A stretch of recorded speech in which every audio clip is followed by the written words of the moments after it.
Дүниені мұсылман адам жүрегінде ұстамайды, естеріңізде болсын.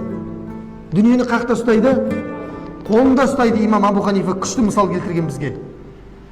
Сабақ беріп отырған кезінде, ей Абу Ханифа, кемең түгелімен суға кетті десе, альхамдулилля деп айтады дейді. Үндемей қалды, альхамдулилля. Шамалдан жаңа жігіт келіп тұрды. Емеке, кешіріңіз, қателесіп кетіппіз, сіздің кеме емес деген басқа кеме екен деп айтады дейді. Үндемей отырды да, альхамдулилля деп айтты дейді. Сол шәкірттер отыр, что там кілең альхамдулилля. Ойбай деп неге айтпадың деген сияқты. Кеме полный кетіп қалды ғой.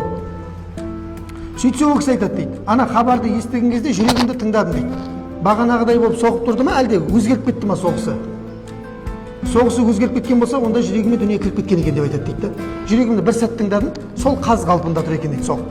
Альхамдулилля деп айтты дейді. Дүние сен жүрекке кірмепсің деп айтты дейді.